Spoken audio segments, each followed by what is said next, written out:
We've got all sorts on a Monday, including game 2 of a doubleheader between the Cardinals and the Reds next hour, as the Cardinals continuing to win games here. 2-1 earlier today over the Cincinnati Reds. But again, it is the Reds, and I'm not quite sure if that counts the same. Joe Raineri alongside Craig Mish. Craig, you know, if you beat the Reds, is it half a win? How does that work right now in Major League Baseball?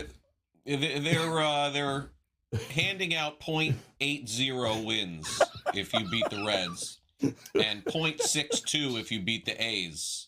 So that's the way it's working. Let me tell you something. I watched the Marlins play the Reds all weekend. I don't know what happened to the Reds, man. Like, you look at their run differential, Joe, and you think, okay, well, there's a reason why they're awful, because they have one of the worst run differentials in the National League. But for a team that has Elly De La Cruz and Sal Stewart and Eugenio Suarez and McClain and some other like good hitters, and you have Chase Burns having a Cy Young season, and you're telling me that you're going to finish last place in your division? Like, look, Terry Francona, the second he's done, I would think is 5 years away from getting into the Baseball Hall of Fame, because he's just been so good as a manager in Cleveland and in Boston. But is it possible? I mean, I have to ask the question, is it possible that Bob Castellini, the Reds owner, and Nick Krall, did they just take a shot here on a guy who may not be the manager that he was in the past? Very weird watching the games and going back to the same bullpen arms. Their bullpen gave up 12 runs. Oof. And it's the same two guys in 2 days, and they don't hit, Joe, at all. Like, the Reds don't hit at all in Great American Ballpark, and they didn't hit at all again today. And Elly De La Cruz went 0 for 4 with 4 strikeouts. He made 2 errors yesterday. Maybe the most wrong of anything I've been all season long. I thought the Reds... I didn't think the Reds were winning 100 games, but I thought the Reds were going to be okay. I thought they'd be a decent team. Their starting pitching is really good. Like, every guy that goes out there pitches 6-7 innings. So, yeah, I don't know how to answer the awarding question, but, a rare doubleheader where I just wouldn't blind bet the other side. I can't do it. They just look awful. I was with you. I just couldn't figure out who was left in the bullpen, because the amount of pitchers that they have used against the Marlins over the weekend. Now they got to play a doubleheader today. Yikes, not good. Palante versus Rhett Lauder, by the way, is the game coming up. But we're going on, 2 years now? I mean, this is not the Reds underperformed a bit last year. It's hit or miss. They either score 11 runs or they score 1. Craig, and that's been going on dating back to last year, which is very strange to me. And the Great American Ballpark, that ballpark should be made for that lineup, and they just can't get any consistent offense whatsoever with that. So game 2 coming up. We'll see if I usually like to go the other way on a doubleheader, Craig, after the first one, but I don't know that I can go to the window with Cincinnati here. Can't trust them. I mean, their team total, what is it? Because they've gone under every day except once in the last 7 days. So, they're not hitting at all. And I'm not saying that Elly De La Cruz is disinterested, but man, it's certainly the results look like that. I mean, it doesn't look. I mean, he made an error yesterday. He didn't even try to throw the ball at first base. It was just like, whatever. And then it was an error. A million runs scored after that. So, like I said, to be clear, I don't think, Joe, I don't want to go this far. I don't want to say that it's a Tony La Russa coming back to the White Sox situation, because I don't feel it's that. Like, that was really strange at the time, and it didn't last long. But I do have to wonder, to me, because, again, Terry is Tito Terry, one of the best managers the last 20 years in Major League Baseball. Not even a question. Winning in Boston a couple times, winning in Cleveland when you can't win. Give him all the accolades.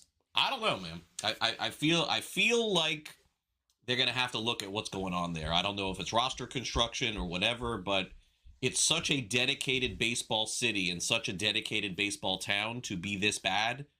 They should not be this bad. They should not be getting beat by the Cardinals consistently. I'll also say that the Cardinals team on paper is not as good as the Reds are, but we'll see what happens in the night game tonight. I agree. I think time will tell, but something very strange going on with the Cincinnati Reds here. Also, the Pittsburgh Pirates trying. You always said they were better at home. We know that. And we've been saying it for how long now? Paul Skeens, just there's something going on there. Can't put our finger on it. But we did hear now that the Pirates organization comes out and says, you know what? We're gonna give them a few days rest. And Craig, you mentioned it last week. You said I would not be shocked if they maybe push back a little bit here, which it appears they're doing, or they just shut him down the minute it becomes unattainable to make the postseason. Yeah, I don't think they're quite there yet because their weekend was okay, but I think they're probably closing in on that. It doesn't make sense. Like I said, I don't think you can fix this at this point in the season. So whether he misses one start or two starts, they'll look at him throwing the bullpen clearly and see what they feel. They got all the technology. They'll see what his release point is. They'll take a look at his velo and where it's at, and then maybe they make a decision this weekend. I don't know. I mean, my guess is he still pitches, but clearly he's not the same. And in terms of their game tonight, this is probably my favorite one of all the games on the board because I like Detroit tonight. I do. I do not think the pitcher for Pittsburgh is good. He walks a lot of guys. He gives up a lot of hits. He did not defend his position well when they played here in Miami. Almost threw over to second base once with nobody standing there. I am going to say that Detroit is my pick tonight, and I don't do this very often. I like it. I just do not like what I've seen from Carmen Mlodzinski at all. So I like Detroit tonight. Well, it's interesting because Framber on the mound for Detroit here tonight. So Pittsburgh, certainly the bats seem to be much better at home. They're very comfortable there at PNC. And Detroit is kind of played their way back into the conversation here, have they not, Craig? They're a very interesting story right now. We knew it was far from over, but they have literally hit their way, despite their two best pitchers being traded at the deadline. They have hit their way into possibly a postseason, which is kind of crazy to me. Yeah, Detroit is back in it. They had that nice run that put them there. I don't know that this is sustainable with the lack of pitching that they have, but, they inserted Job into that rotation. He's a hard thrower, but, he's not going to be schoolable. I don't think anybody will be schoolable, but, naturally, I was with Tom this weekend. We were doing the Pro Baseball Today show, and it seems to me, Joe, that any team, if you throw that wild card graphic up there again, if you don't mind, any team that's on that American League playoff picture that's below the Yankees and Red Sox, again, below the Yankees and Red Sox, I think any team that wins 5 games in a row, starting now, has a really good shot to make the playoffs. Like, it's as simple as that. Like that's it. Like, you win 5 games in a row, all of a sudden you're in the driver's seat the rest of the season. You could probably play 500 baseball from there on out, and that's it. That's how crazy this season is. Texas, they don't want to win. Seattle finally got a win. They don't want to have any interest in winning. Cleveland's gone the other side. Detroit's only plus 285 there because of the streak that they've been on. Baltimore, they win, they lose, they win, they lose. Toronto back in it a little bit, and you know how I feel about the Twins. I think it's sort of ridiculous that they're still in this mix here. But yeah, if the Twins, Joe, win 5 games in a row, starting now, their percentage on FanGraphs is going to say like 70% to make the playoffs. But nobody wins 5 in a row amongst all those teams. Yep. And that is the problem. But they might win 3 in a row. And we'll figure out if any one of them are going to win tonight as Game Time Decisions continues. For me, Ohtani is the MVP, even if he pitches 15 games a year and that's it. The guy's the best hitter in baseball, or one of them, and pitches, even if it's 15 games a year and he's great, sign me up. I think he still wins, but I think I like the other investments there. Yeah, I would say we're in total agreement on this. Ohtani's going to win the award, but that doesn't mean that A, he's a good investment at this point, and B, another player isn't a good investment. Pro Baseball Today, only on SportsGrid. What Michigan have to play versus Penn State is insane. Like, instead of Big Ten teams worrying about SEC and all that, like, Michigan fans should not be happy about what Matt Campbell gets to walk into. James Franklin's got to be kicking himself. Penn State do not play Oregon, Indiana, or Ohio State. They avoided the entire Big Three of the it's incredible. In-game live, only on SportsGrid. You know, the dark days are ahead for the Warriors. And when Curry and Kerr and Draymond all leave, what are we going to be looking at that franchise that has been a mainstay of the NBA, you know, the face of the NBA and NBA playoffs for so long? Where are they going to be? So I see no issue with them bringing Draymond back. Why not? You have one last go at things with the trio that they still have there. But I see this as a very long season. Game time decisions, only on SportsGrid. Just can't win the big game. He can't get us in the big game. Well, we got to let him go now because we're tired. We'll keep the quarterback. So, you know what I've been saying? Okay, you kept the quarterback. Guess what? Mr. Lamar Jackson, it's on you now. Hey, It's on you. Here. Absolutely. Right? It's on Lamar. It is. It is totally on him now and the new coaching staff there. Outspoken with Dan Cilio, only on SportsGrid.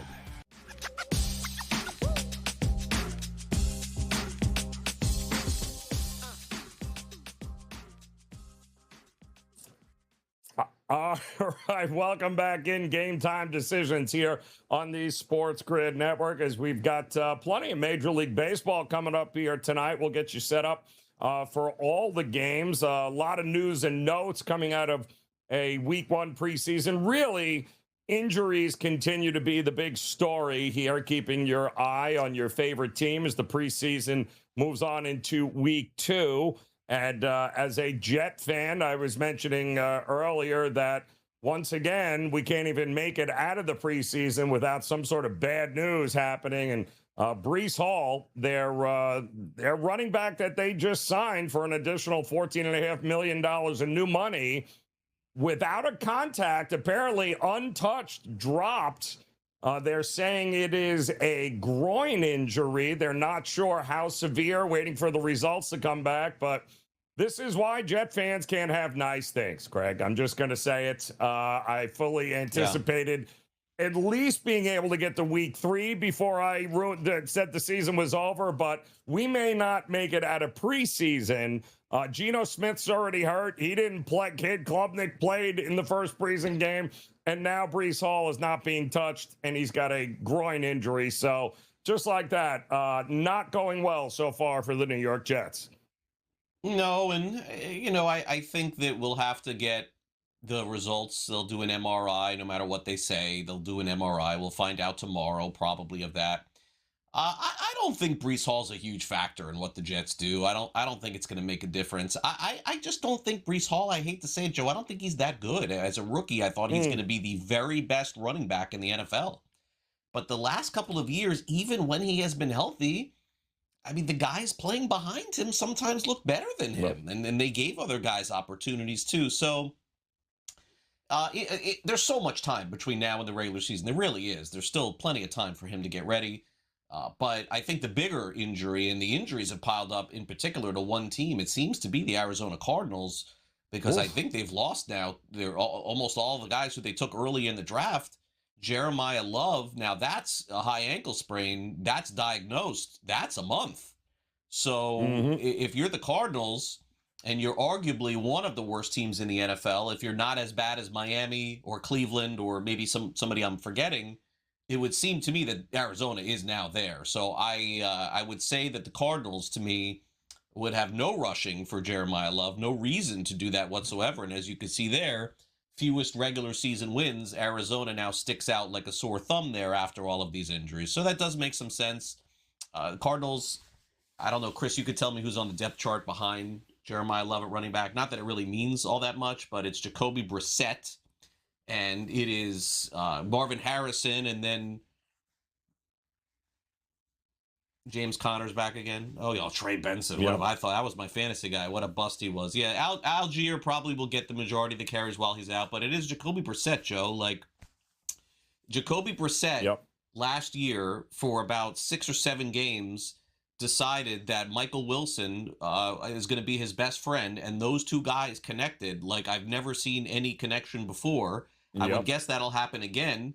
So what's going to happen with Arizona? They're going to play a lot of fun games this year. They're going to be down 17-3 in the second quarter, and then Jacoby Brissett's going to look awesome again, just like he did, because they were literally losing every single game where he piled up these stats. It wasn't like Brissett was leading them to wins, Joe. They were down by a million and then kept coming back because the defense would just stop at that point. So I think those odds are right, by the way. I thought Miami was the worst team in the NFL going into the season. I now think that Arizona is. There's too many injuries to sustain. Jets is a possibility, of course, there too. I think the Raiders will be a little bit better. I don't think they'll be as bad as the Browns. Well, and the thing with a high ankle injury, too, you know, they don't go away overnight. That's, you know, if you have that now, we're likely not going to see him the rest of the preseason. I don't know that we have to, but, you know, I would, that's something to keep an eye out, especially for those of you looking to get your fantasy drafts going here. And you're like, hey, they're going to be terrible. Why not run the ball? High ankle sprains scare me a little bit. And to your point, Chase Basantis, the Texas A&M, their other pick in the top round, also tore his ACL. He's out. Jamal Adams was another one, too. Minnesota, same injury when he was with Seattle, but it was the opposite leg, believe that or not. Now he's got another torn ACL. Just unfortunate situation. They were really looking forward to his leadership on that defense. I mean, Minnesota is going to have to bounce back on both sides of the ball. I didn't think it was a particularly great defense last year. Love their defensive coordinator, but they're going to have to figure some things out here offensively and defensively. That is for sure. And we're getting word that Mitch Trubisky left practice earlier today holding his arm, his throwing arm, after a deep pass, which means we could get a lot more Will Levis for the rest of the preseason and beyond. So Will Levis could be Cam Ward's backup heading into the season. I don't know that I love either of those options, quite honestly, here, Craig, at that point. No, I don't know that Will Levis is horrible. I want to see Will Levis play a little bit more. I hope he gets to play coming up. I know, look, they didn't like his attitude. I know he said that he was either a starter or nothing, and then magically went on injured reserve last year, and he missed the entire season. He wanted to be traded. He wanted to go somewhere else. Yep. You know, Will Levis was a good college quarterback, and it just he played pretty haphazard in the NFL, and he threw a million picks. It seemed like every time they were getting ready to score a touchdown, he'd throw a pick. I get it, but look, Baker Mayfield was that too for a period of time, and I'm not saying that Will Levis is Baker Mayfield. I would just say that because I haven't seen him play enough, I'm willing to at least say, maybe he is a good backup quarterback in the NFL. I don't know the answer to that. So I am not like, I'm a contrarian as it pertains to Will Levis. I'd rather see Levis play than Mitch Trubisky, truthfully. I know what Mitch Trubisky he's gonna hand the ball off, he's gonna run around a little bit, he's gonna get sacked, he's gonna be out 3 weeks. This is exactly what he does every year. So I think, look, Cam Ward, unquestioned starter. But maybe Levis has a good preseason and then can work his way when he becomes a free agent out of that. It reminds me a little bit of the guy on Philadelphia, Tanner McKee. It seems like he plays well in preseason. He's like the preseason star, and Philadelphia keeps locking him up to be the backup. Maybe Levis can be that guy for them or someone else. Yeah. Well, listen, I didn't mind him at all, but Jackson Dart reminds me a little Will. Like, stop taking the hits. You're not a 300-pound, guy running over people. You're the quarterback. Like, get out of harm's way. That would be fantastic. We got more game time decisions coming up here on the grid.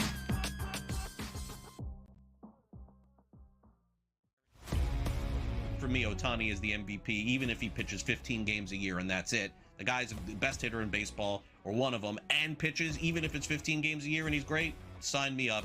I think he still wins, but I think I like the other investments there. Yeah, I would say we're in total agreement on this. Ohtani's going to win the award, but that doesn't mean that A, he's a good investment at this point, and B, another player isn't a good investment. Pro Baseball Today, only on SportsGrid. what Michigan have to play versus Penn State is insane. Like, instead of Big Ten teams worrying about SEC and all that, like, Michigan fans should not be happy about what Matt Campbell gets to walk into. James Franklin's got to be kicking himself. Penn State do not play Oregon, Indiana, or Ohio State. They avoided the entire Big Three of the it's incredible. In-game live, only on SportsGrid. You know, the dark days are ahead for the Warriors. And when Curry and Kerr and Draymond all leave, what are we going to be looking at that franchise that has been a mainstay of the NBA, you know, the face of the NBA and NBA playoffs for so long? Where are they going to be? So I see no issue with them bringing Draymond back. Why not? You have one last go at things with the trio that they still have there. But I see this as a very long season. Game time decisions, only on SportsGrid. Just can't win the big game. He can't get us in the big game. Well, we got to let him go now because we're tired. We'll keep the quarterback. So, you know what I've been saying? Okay, you kept the quarterback. Guess what? Mr. Lamar Jackson, it's on you now. Hey, It's on you. Absolutely. Right? It's on Lamar. It is. It is totally on him now and the new coaching staff there. Outspoken with Dan Cilio, only on SportsGrid.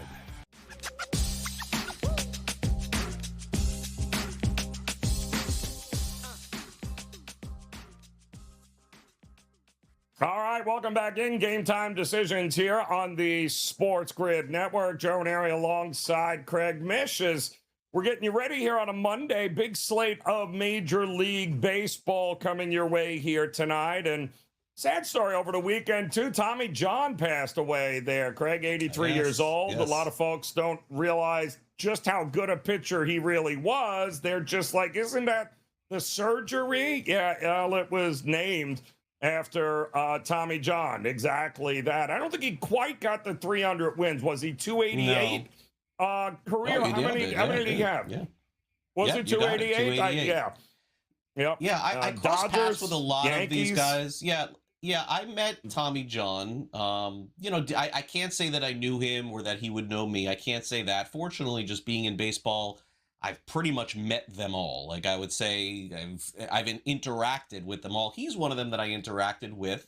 So, you know, naturally, a few days ago when the Yankees had their Old Timers Day and you saw that announcement that he was in hospice, at that point, you thought maybe there was a chance he was going to pass away, which indeed, of course, he did. You know, the thing is that it's crazy to think this and to say it, but it's absolutely true. Like, when you say that, or when anybody says that no pitcher will ever win 300 games again, no pitcher will ever win as much as Tommy John ever won, ever again, moving forward in the history of baseball. There will be no pitcher to win 288 games like he did.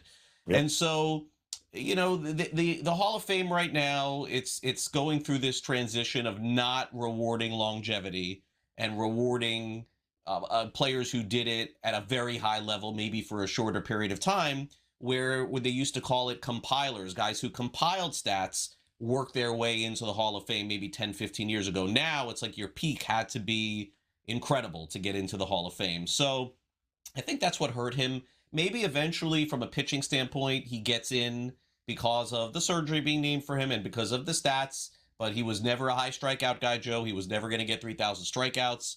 He was just a guy that in his era went 7-8 innings every time. You look at complete games, 10 complete games, 15 complete games, 7 complete games. I mean, this is just who he was.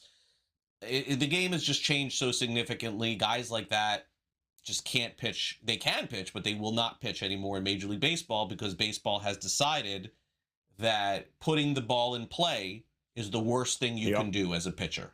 Allowing a ball to be in play is horrible. We would rather take you walking somebody than letting you hit the ball with the opportunity to maybe get a strikeout. Strikeouts are king. High whiff rates are king. And that's why we've seen batting averages down across the league. Like like we talked about last week, you're batting 240. That's awesome.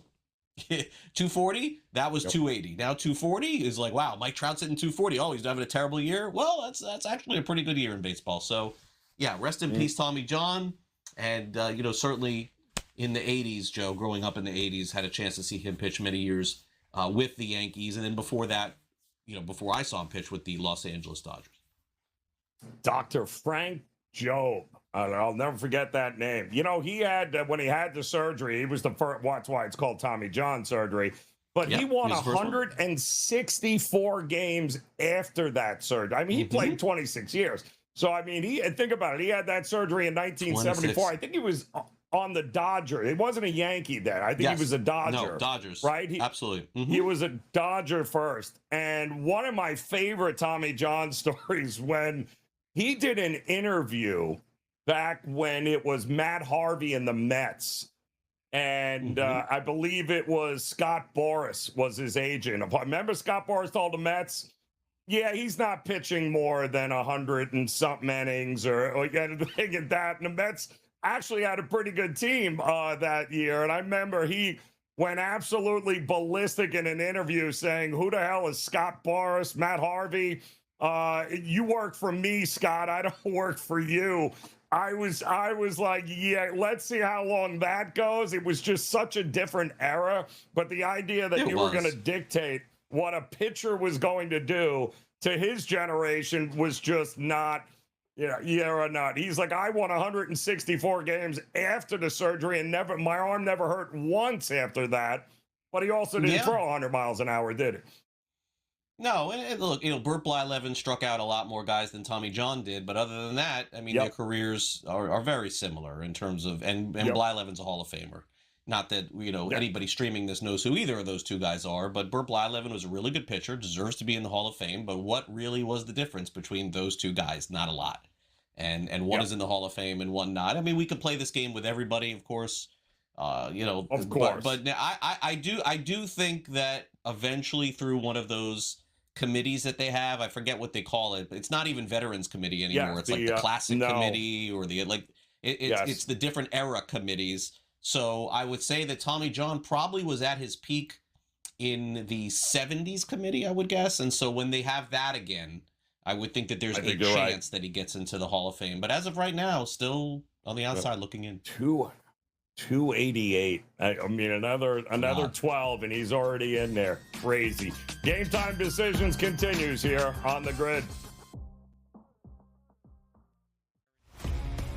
For me, Ohtani is the MVP, even if he pitches 15 games a year and that's it. The guy's the best hitter in baseball, or one of them, and pitches, even if it's 15 games a year and he's great, sign me up. I think he still wins, but I think I like the other investments there.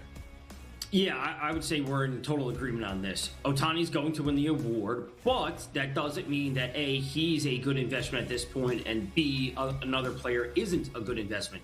Pro Baseball Today, only on SportsGrid. What Michigan have to play versus Penn State is insane. Like, instead of Big Ten teams worrying about SEC and all that, like, Michigan fans should not be happy about what Matt Campbell gets to walk into. James Franklin's got to be kicking himself. Penn State do not play Oregon, Indiana, or Ohio State. They avoided the entire Big Three of the it's incredible. In-game live, only on SportsGrid. The dark days are ahead for the Warriors. And when Curry and Kerr and Draymond all leave, what are we going to be looking at that franchise that has been a mainstay of the NBA, the face of the NBA and NBA playoffs for so long? Where are they going to be? So I see no issue with them bringing Draymond back. Why not? You have one last go at things with the trio that they still have there. But I see this as a very long season. Game Time Decisions, only on SportsGrid. Just can't win the big game. He can't get us in the big game. Well, we got to let him go now because we're tired. We'll keep the quarterback. So, you know what I've been saying? Okay, you kept the quarterback. Guess what? Mr. Lamar Jackson, it's on you now. Hey, It's on you. Absolutely. Right? It's on Lamar. It is. It is totally on him now and the new coaching staff there. Outspoken with Dan Cilio, only on SportsGrid.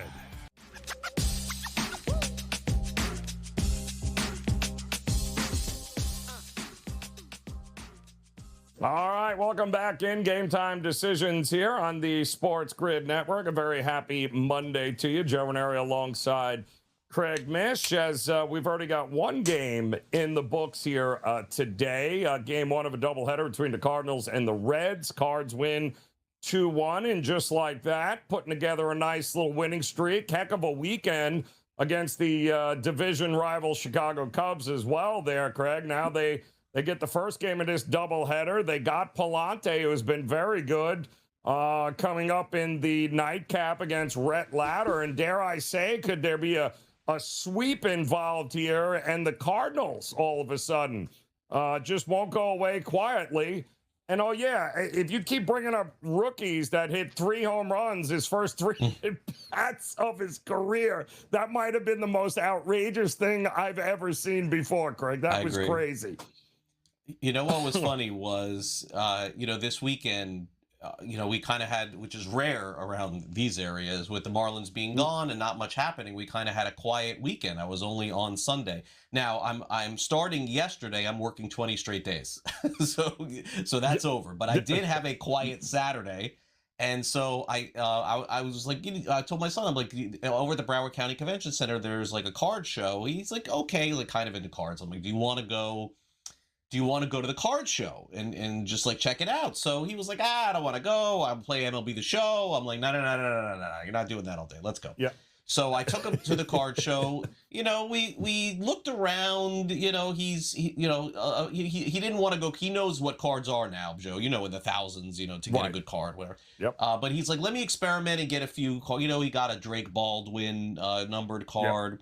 And he got a couple of Pete Crow Armstrong, like cheap cards. He's like, if he wins the MVP, it'll go up. I'm like, oh my gosh, is he on FanDuel already? And he's only 14. Anyway, so then we're on the way home, and he's like, this guy Joshua Baez hit 2 home runs in his first 2 at bats. I'm like, what? It was crazy. And then he hit a home run in his 3rd at bat, like as we were getting into the house. And he's like, Daddy, do you think that we have any of Joshua Baez's cards? I'm like, I don't think so. Like, why would I have any Joshua Baez's cards? Like, when did I ever collect Joshua Baez's cards? No, you did not. I had one. Did not. I had one. Yes, it's true. I went through a box in my house, and I had 2022 Bowman. I guess at the time I was collecting Bowman, and I was like just peeling. I was peeling through the box, and boom, right, and there it was. And I found one. Now it's only worth like $5, but still, $5 is more than I had in my pocket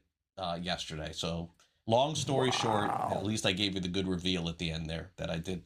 That is fantastic that you even thought to find. When was he drafted? 21? I don't even know. It was like so long ago. 20. That's a 22 card, and it's so Bowman is only rookies. So let me take a look here. Let me see. I don't even know. 2021, I think he was drafted. It feels like he's been around for 94th overall. Yeah, you're right. 2021, 94th overall. I mean, it took him 5 years to get to the big leagues like this. Now, he hit 32 home runs. Well, he was like 17. I think he was one of the youngest guys in that draft. He was like 17 or 18 years old. So what is he, 23 now? It's not like, he's been in the system for a little while. But the fact that you even found that card is unbelievable. I thought to myself, it hit me I was like, I think if he was in the Bowman, I think I have a box of Bowman. So I'm going through Bowmans and, going through them, and I'm looking through and I'm looking through, and I'm like, I just have to look for Cardinals. It can't be that tough.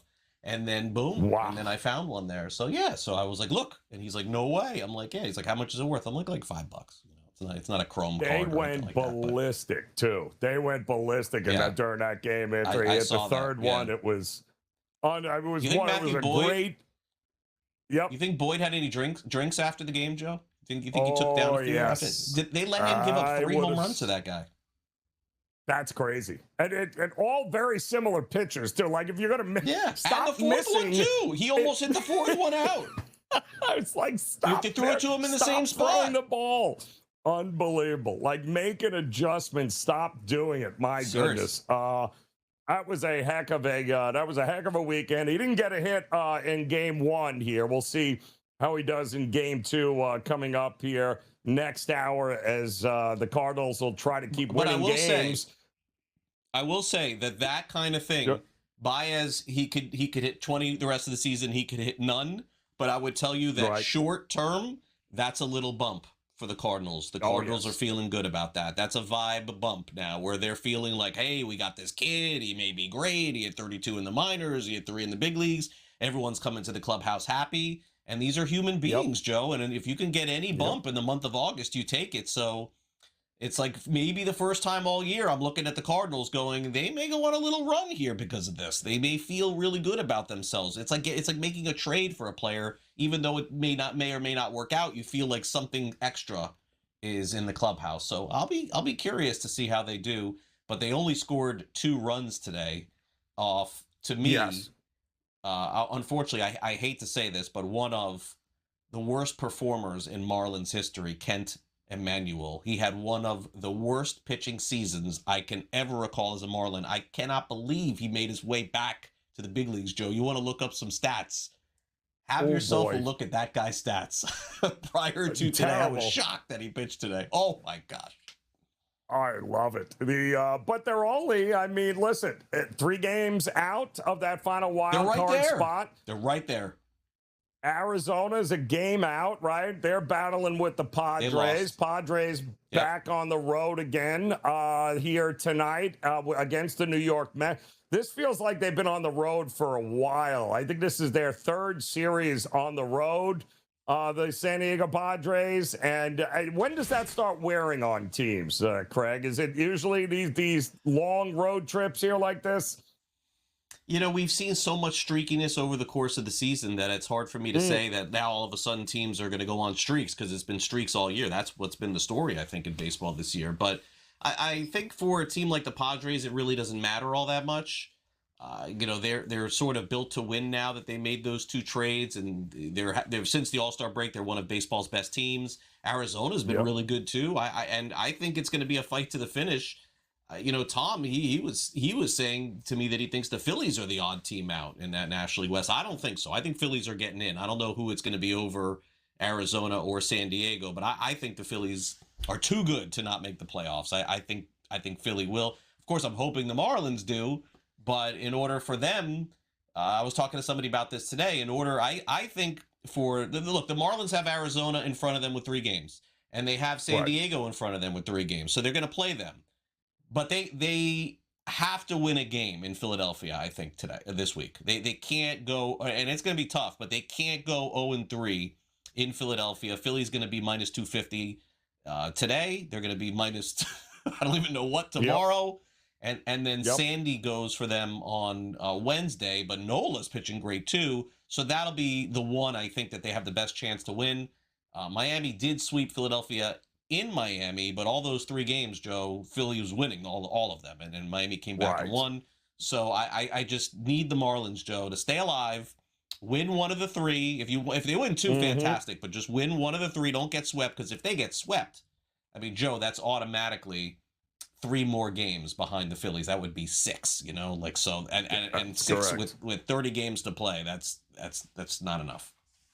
That's not enough to get it going. They did have 3.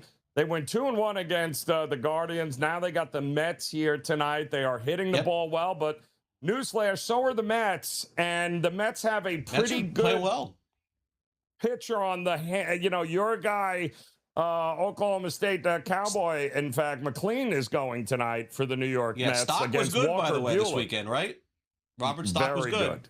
Yes, he was. Okay, Robert Stock was good. We called it.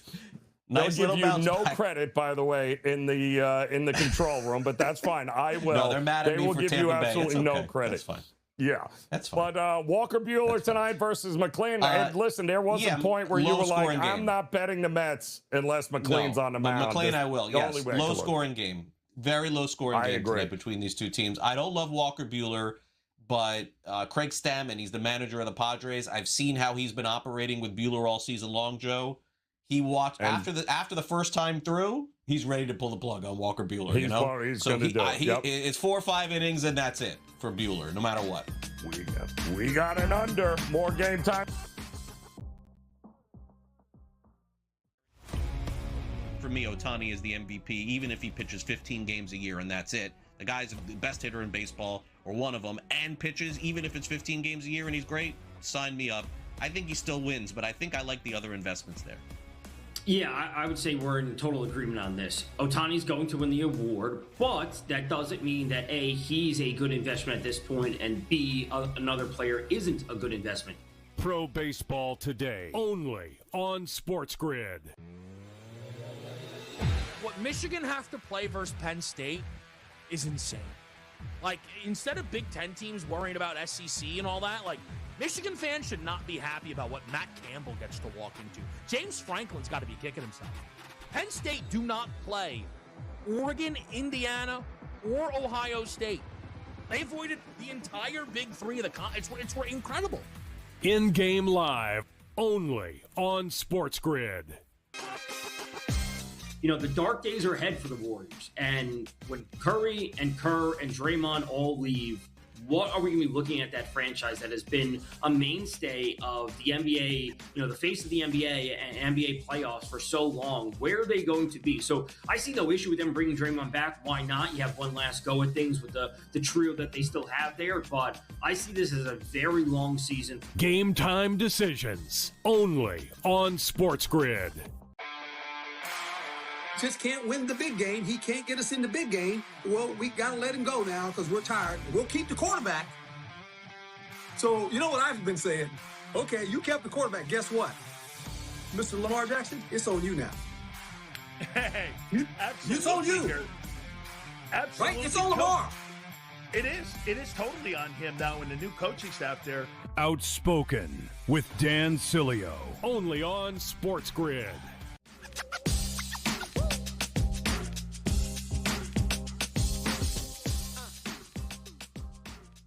All right, welcome back in Game Time Decisions here on the Sports Grid Network on this Monday as we're getting ready. Full slate of Major League Baseball games coming your way.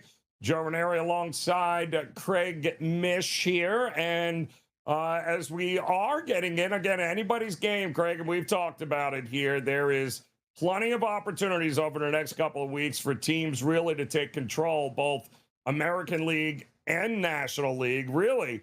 To take control of what's going on. Very interesting. Some of these interesting games here tonight. Padres, we said, on the road against the Mets. There is another team that's had a little bit of difficulty scoring and winning. Oh, yeah, that would be the Dodgers, who the Brewers, give them credit. The Brewers played small ball, and it was more than enough to beat the Dodgers, except tonight the Dodgers head to Colorado. Maybe didn't get the offense going here, but Sagano's on the mound. Craig drives me crazy with him because he is sneaky better than anybody thinks he really is. And he's actually been pretty decent in Colorado this season. He has, but I'm shocked. I was thinking that this would be minus 200, minus 250 today with LA and Blake Snell.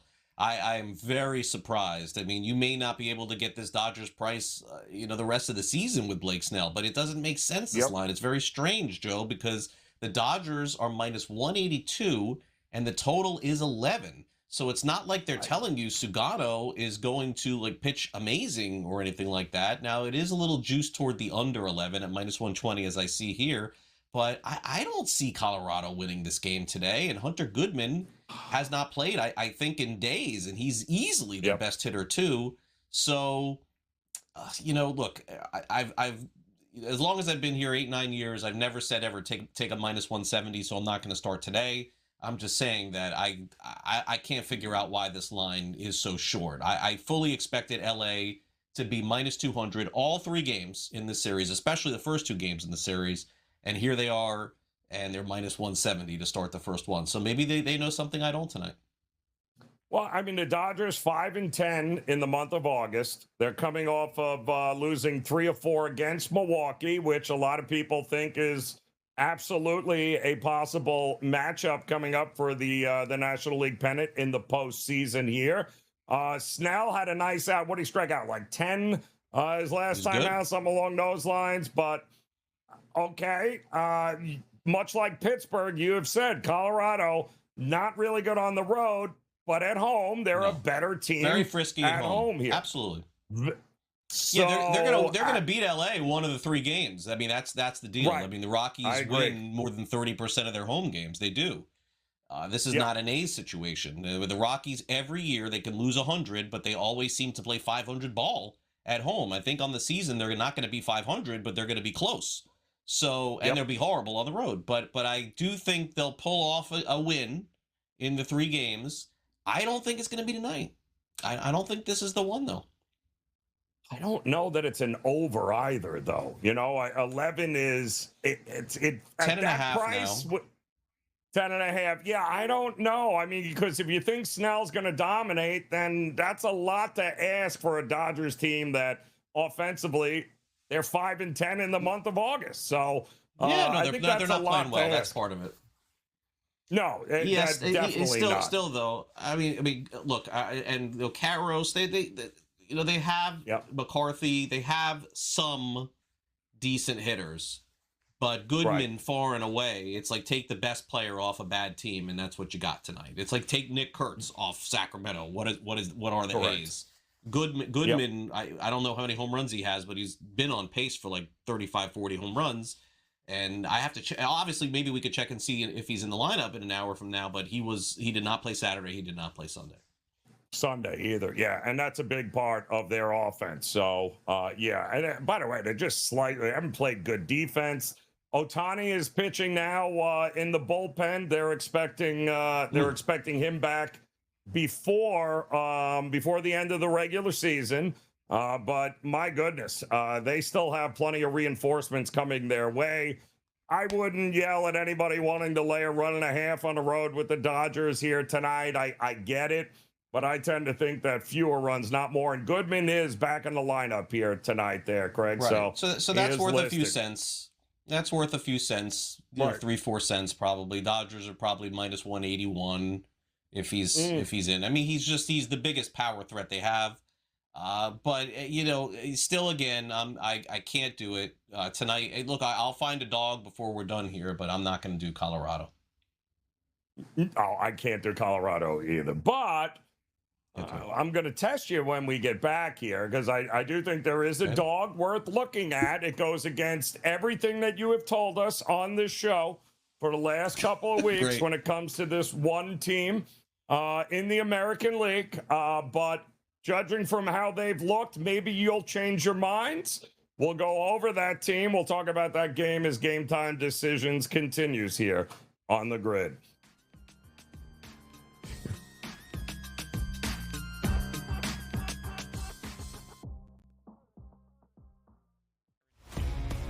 For me, Ohtani is the MVP, even if he pitches 15 games a year and that's it. The guy's the best hitter in baseball, or one of them, and pitches, even if it's 15 games a year and he's great, sign me up.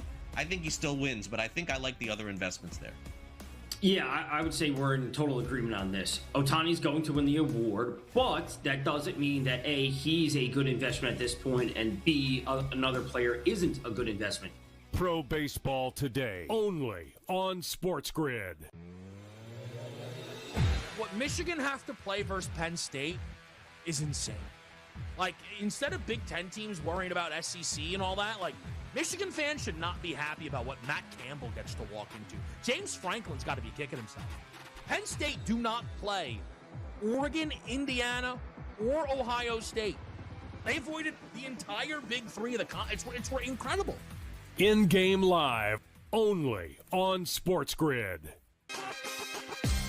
The dark days are ahead for the Warriors. And when Curry and Kerr and Draymond all leave, what are we going to be looking at that franchise that has been a mainstay of the NBA, the face of the NBA and NBA playoffs for so long? Where are they going to be? So I see no issue with them bringing Draymond back. Why not? You have one last go at things with the trio that they still have there. But I see this as a very long season. Game Time Decisions, only on SportsGrid.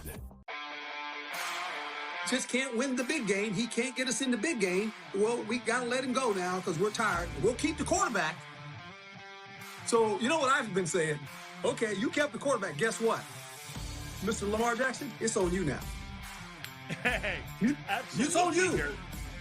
Absolutely. Right? It's on Lamar. It is totally on him now when the new coaching staff there. Outspoken with Dan Cilio, only on SportsGrid.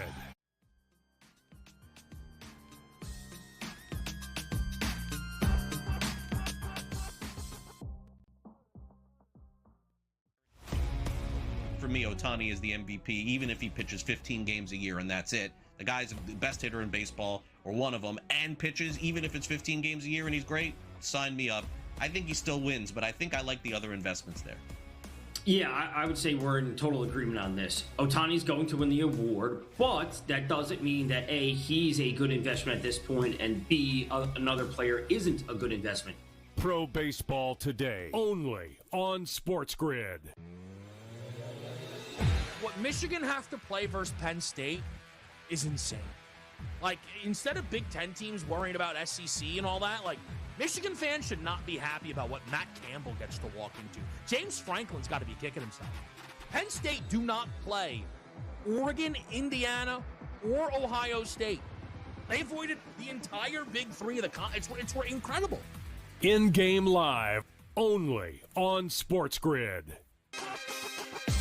You know, the dark days are ahead for the Warriors. And when Curry and Kerr and Draymond all leave, what are we going to be looking at that franchise that has been a mainstay of the NBA, you know, the face of the NBA and NBA playoffs for so long? Where are they going to be? So I see no issue with them bringing Draymond back. Why not? You have one last go at things with the trio that they still have there. But I see this as a very long season. Game time decisions, only on SportsGrid.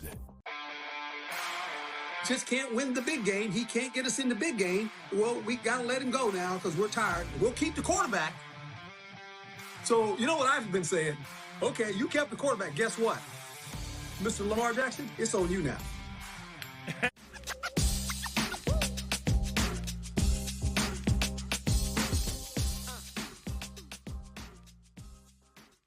All right, so we've learned it's very hard to find good help these days, but that's okay. Have no fear.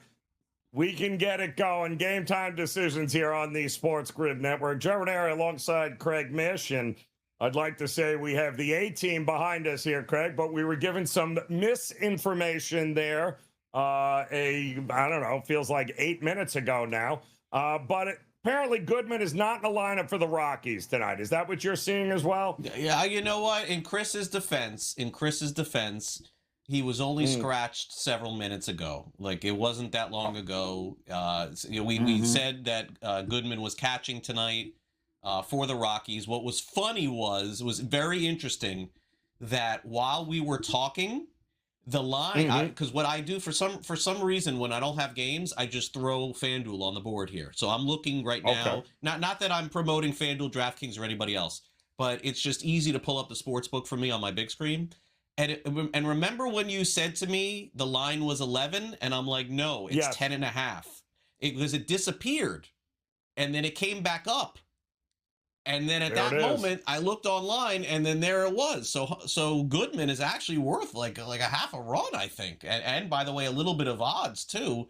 He's that good. Yep. I mean, look, no one wants to hear us talk Colorado Rockies baseball for 2 hours here. I get it. He is the best catcher in baseball this season. Hunter Goodman is. He is. Yep. He's number one. Take a look at the stats. He's the most impactful player at catcher on the field at all times. He was scratched from the lineup today, and it's not Chris's fault because they just announced this not too long ago. Joe, you're being too tough on him, or are you? I don't know. Maybe you're not. But anyway, that's what we give the the job is being up to date, and their clocks have stopped apparently in the control room. But the good news is we're on top of it here, Craig. And listen, I gotta ask you. You said no reason you don't have a dog yet that you can look at here tonight, but can we at least talk about the Baltimore Orioles, who have had some pretty decent success so far this weekend against the Tampa Bay Rays, who you mentioned never look anywhere but with Tampa when they play at home, but they have not been very good at home in this series at all here, Greg. Are they really a dog, though? Are they a dog today? Baltimore is the dog. Okay, hold on. Let me pull that up here. But you won't go. You won't ever go against Tampa when they're home here. Gotcha. So, listen, they lost 3 in a row, and I just got killed before the show. So, okay. So listen, if you want to play this the right way, you think to yourself, okay, here's how you play it. You don't play it to start. You don't do that. You because Tampa Bay may not have McClanahan around very long in this game. So wait a little while. Let Tampa Bay go up 1-0 or 2-0, and then let McClanahan come out of the game in like in the fifth. Maybe does he do 5 tonight, Joe? I don't know. He hasn't pitched that much in the last 2 months. Right, and then you pound on Baltimore for the dog. I would do it that way. That's the way that I would handle that. I mean, he's just coming off first start off the 15-day DL, and you know, there are some questions here. The bullpen's been a little bit worked here for Tampa. Baltimore somehow is almost 500 and also now in the conversation in a very weak American League for the postseason. And I put them in the Twins categories. As you look at Minnesota and say, who are we kidding? This is not, I can't help but to look at Baltimore and be like, who are we kidding? They're not going to be there. You want to take them tonight? I might take the 1.5. Is that your dog? Okay. No, is that your dog that you like tonight? I might. Okay. I'm just asking. I happen to have a dog, but you're going to love this one. Yeah, I do. But literally, you're not going to like it. Actually, you're going to be disgusted when I tell you. No, I wouldn't do that to you. Not even I can say that without a straight face. Absolutely not. I would not do that to you here. Twins. But no, nobody wants the Twins either. Wait, hold on. So then who is it that you like here? Go ahead. What do you think? Who would the dog be here? Well, there's only one left. There's only the White Sox left. No, I think the Cubs actually win tonight. Well, then I'm lost. What game am I missing? Well, you're going to miss one that's at Fenway, I believe, right? The Red Sox. Okay. Oh, Arizona. Yeah, that's correct. I will take that Arizona. Too. I like that also. I agree with you. See, we got a couple of dogs that could very well be barking on a Monday here, and it's not the Athletics. Although I'm not sure the Royals should be $1.80 favorite against anybody right now, Craig. So that's very suspect. Here's a fair question to ask: who was better in April or May, the Red Sox or Arizona? Arizona. Who was better in May? Arizona or Buck. Who was better in June? Who was better in the first half of July? Arizona. Boston has been only better than Arizona for about 3 weeks. That's it. That's it. I like that. Another hour coming up.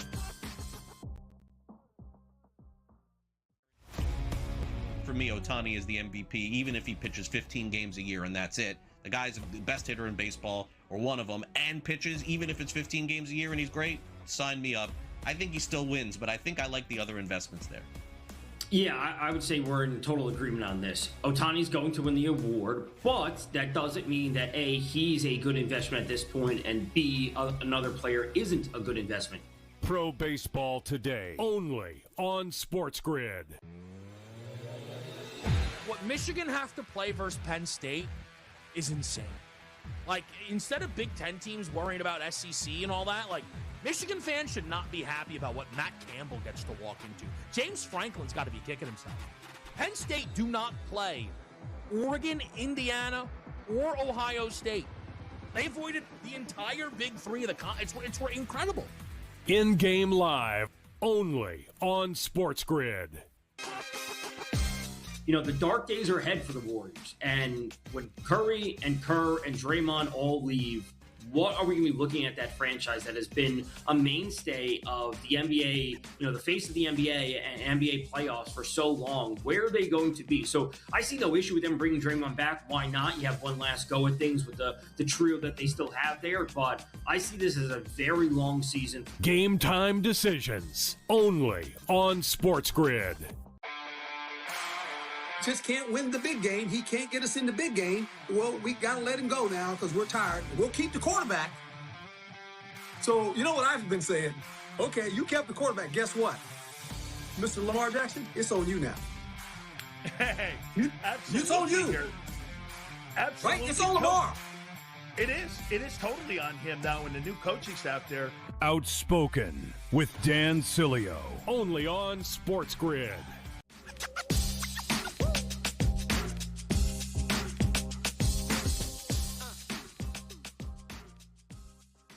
All right, welcome Welcome back in Game Time Decisions here on the Sports Grid Network. Off and running another hour together. Joe Raineri alongside Craig Mish, as we're going to get you ready here for two games this hour. In fact, are going to start Major League Baseball.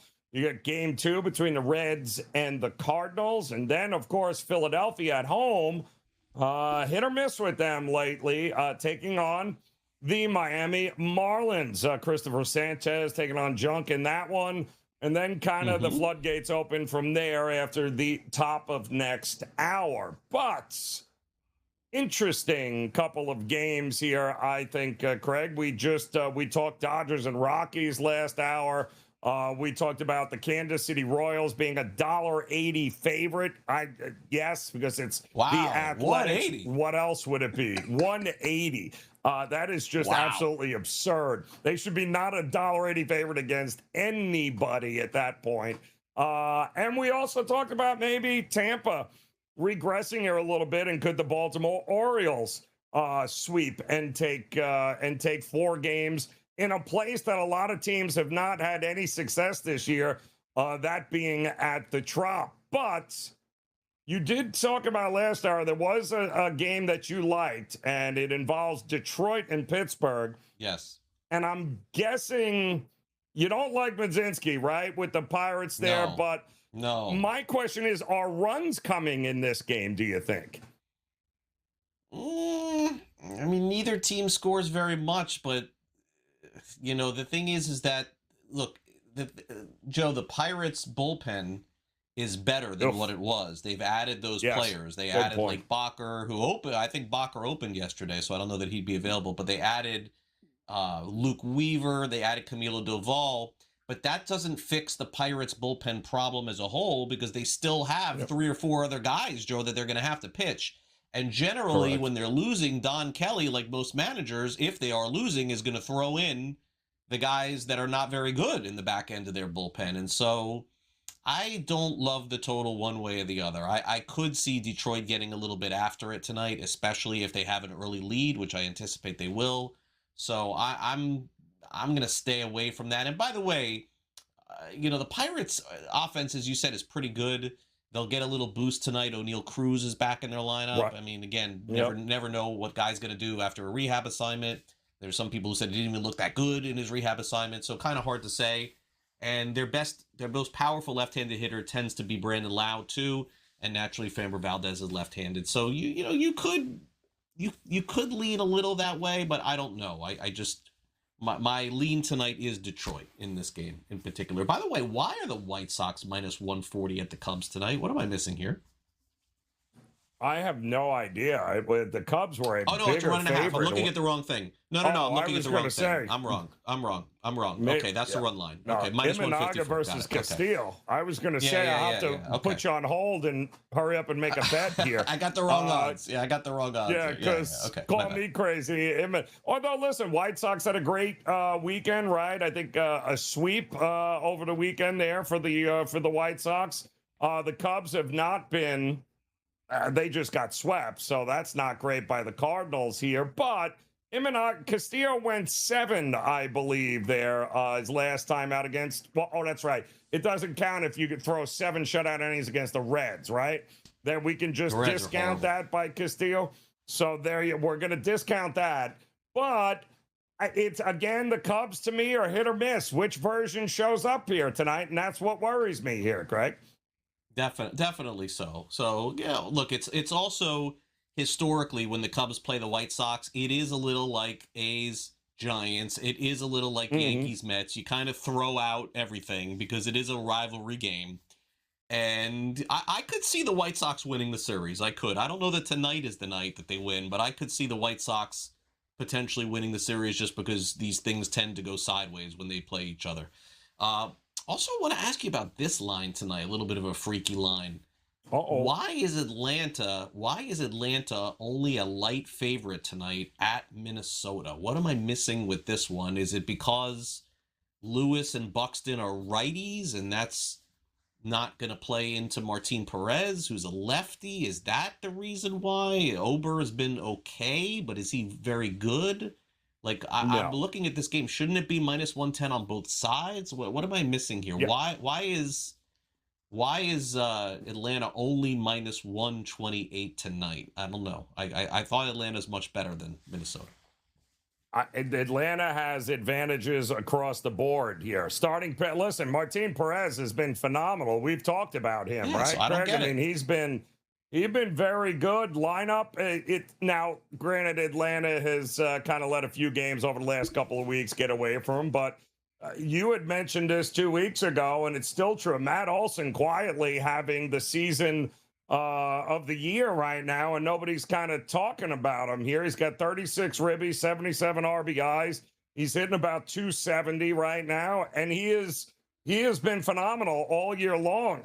It's certainly not a bullpen advantage by Atlanta here, so they might have the split advantage here over the last couple of weeks, but call me crazy. I think Martin Perez more than capable of getting it done here tonight at a relatively cheap price for an Atlanta team that give me Acuna, even Riley. Give me Riley now starting to hit the ball too. I just don't see how this is even remotely close to only minus 130 or even less than that right now, Craig. Don't understand this one. Yeah, don't understand this one at all. But the only thing I can think of, Joe, is that Minnesota's one of those rare teams in baseball these days that does more damage against left-handed pitching. So maybe that's pitching, sort of the reason why.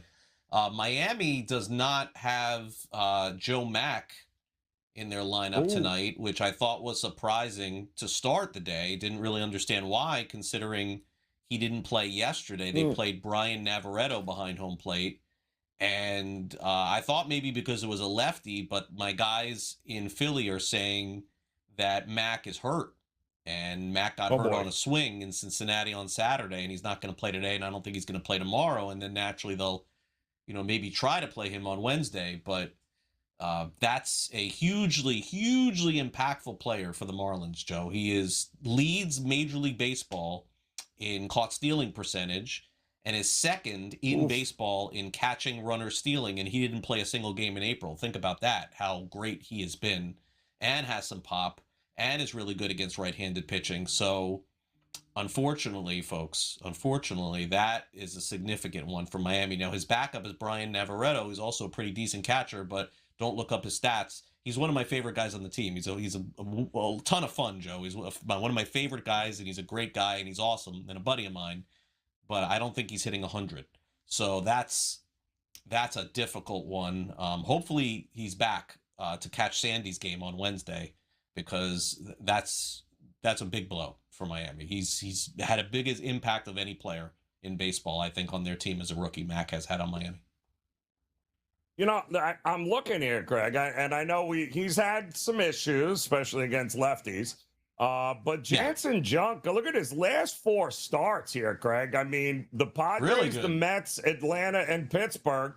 I don't see any more than 2 earned against Atlanta, but that's it. 1 against Pittsburgh, 1 against the Padres. He went 5 shutout innings against the Mets. What am I missing here?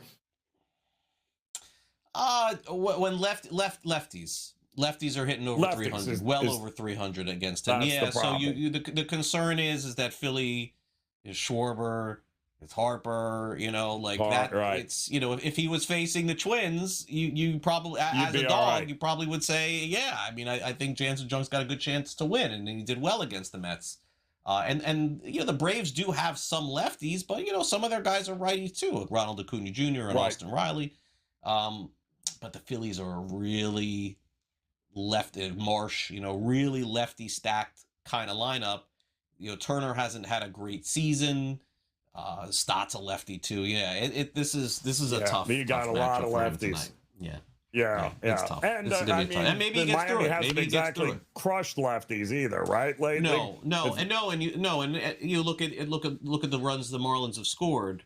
Outside of the one game against Pittsburgh that they scored 1 run on the final game of the series, no runs the next game, and then all the damage they did the last 2 days against the Reds were against the bullpen.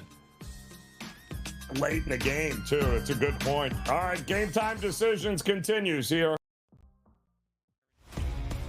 for me, Ohtani is the MVP, even if he pitches 15 games a year and that's it. The guy's the best hitter in baseball, or one of them, and pitches, even if it's 15 games a year and he's great, sign me up. I think he still wins, but I think I like the other investments there. Yeah, I would say we're in total agreement on this. Ohtani's going to win the award, but that doesn't mean that A, he's a good investment at this point, and B, another player isn't a good investment. Pro Baseball Today, only on SportsGrid. What Michigan have to play versus Penn State is insane. Like, instead of Big Ten teams worrying about SEC and all that, like, Michigan fans should not be happy about what Matt Campbell gets to walk into. James Franklin's got to be kicking himself. Penn State do not play Oregon, Indiana, or Ohio State. They avoided the entire Big Three of the it's incredible. In-game live, only on SportsGrid.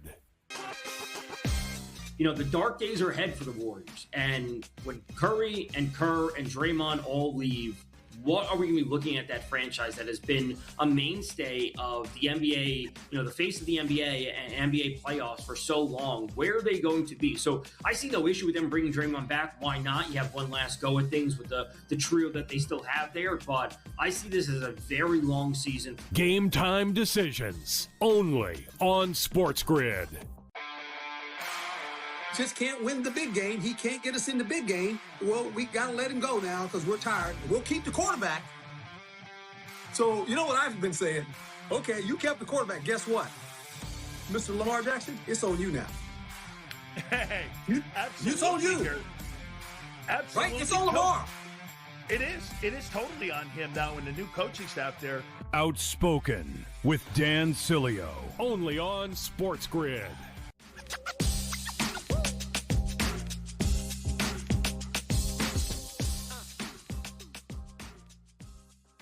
All right, welcome back in Game Time Decisions here on the SportsGrid Network. A very happy Monday to you. Joe Raineri alongside Craig Mish.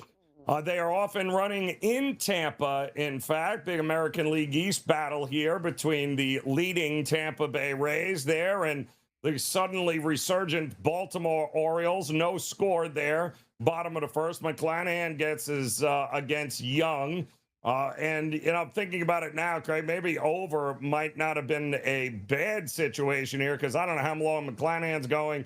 And Young has certainly given up his fair share over the last month. So we'll have to see if the runs are coming on the board here tonight in this one. Also, we've got the Padres and the Mets coming up top of the hour, just after the top of the hour, along with, Arizona and Boston. You mentioned it. You came up with some great stats there that outside of maybe 3.5 weeks, when have the Red Sox been better than Arizona this year here, Craig, right? It's true. Yeah, they haven't. It's a good Arizona. point. And look, Sandy, you could say that the Red Sox have been better maybe than San Diego for a larger portion of the season because San Diego, since the All-Star break, has been really good. But the Diamondbacks have been around 500 or a little bit better since the beginning of the season, and the Red Sox had to win 1 million games in a row just to revive their year.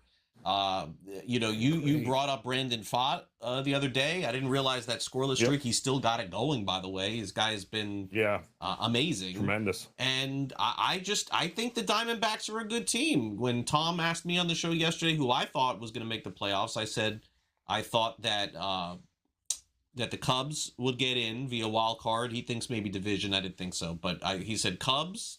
I said Cubs, and not Cubs first, by the way. I could see them falling. And then I said Diamondbacks and Phillies. Those are the three.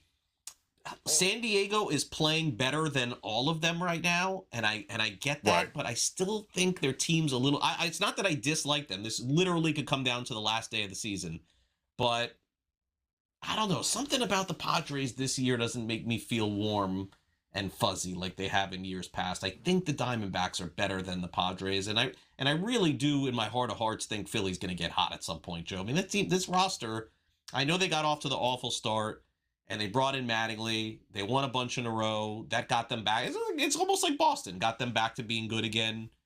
That roster, though, man, with that pitching and Duran closing the game out and you know, the hitting that they have, I can't imagine them not making it.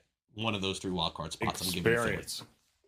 Yep, experience. And right now, I mean, listen, that's all locked up there. We know the Cubs are likely looking at that number one wild card spot, and then it's combinations of Phillies, Padres, Diamondbacks. Go down the list here. It could be one of a bunch of teams that are on that board right here. But I'm kind of with you. I think Arizona here.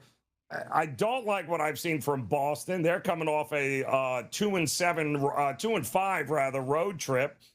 We just watched them in Pittsburgh. That didn't work out all that well there. Whitlock went down out of the bullpen. Bayo, I believe, is actually going to be he's going to be the bulk relief guy here tonight. They're going to go with an opener. And yeah, I mean, you win 27 out of 30 games and you're going to put yourself into contention. But my problem with teams like that, Craig, is that if maybe you peaked a little too soon, because Agreed. That's I don't think it can only go one. If you're rolling out Brian Bayo here with his 10 ERA, I think there's trouble in paradise with Boston. I don't think that with Arizona. I definitely think Arizona, even with Mitch Bratt, should still be able to go toe-to-toe with Boston at a pretty good price here at plus money. But if I'm with you, there's something about the Padres that doesn't sit well with me. And we know the back end of the bullpen has been great. We know that Casey Mize won again yesterday. I mean, Robbie Ray, what's going on with him now? Joe Musgrove is throwing minor league games and rehab assignments. Maybe they can get some reinforcements back. But, I mean, that hitting was just so bad all year for the Padres. Can they sustain this? Can they sustain the offense, Craig, long enough to ride this thing into September? Yeah, I'm not sure.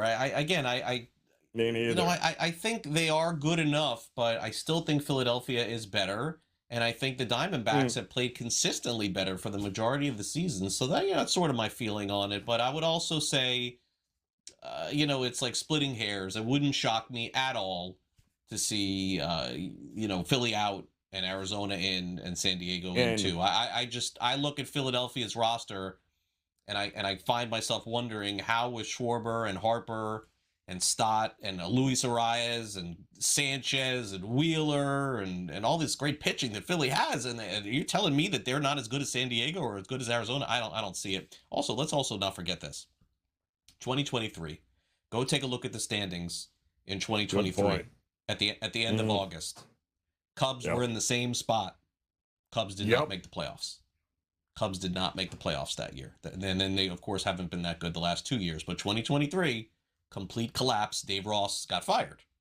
So, Pete Crow Armstrong is there. I guess that's different, right? Like everyone says Pete Crow Armstrong is, MVP candidate, and maybe that's the guy that keeps them alive. But a lot can still happen in September. By the way, we got a run here. It looks like Baltimore has just gone deep, Joe. I don't know who hit that home run. But it's 1-0 now. It was like a no-doubter. Kobe Mayo with another one. Yes. Kobe Mayo with a home run going 1-0. You know what? There might be 9,000 runs in this game, and I'm going to kick myself for not jumping in on the over there. It's going to really annoy me. The Cardinals and Reds game 2 at the Great American Ballpark. Listen, Rhett Lauder was a hot mess. A little over a month ago. His last couple outings, though, he seems to have figured some things out. Palante is a great ground ball pitcher, which fares well in ballparks like the Great American Ballpark, but quite honestly, it might not matter since the Reds can't score any runs anyway. But here's the problem. It's either 1 run, no runs, or 11 runs with the Reds. And I don't know, is Palante the guy to give that up? Look, the Reds still have Ellie De La Cruz and Sal Stewart, and Sal Stewart almost hit a couple out this weekend, and he came close. But Joe, Ellie De La Cruz is like 0 for 16 with a million errors. Until he gets hot and starts hitting, he is the leadoff hitter on the Reds. Is he? By the way, let's make sure he's in the lineup for the second game too. I mean, they may sit him down. He's slumping. That's a good point. 9-4 over their last 13, the Cardinals. Finally starting to put it together here a little bit. We'll double check, in fact, that lineup as Game Time Decisions continues here.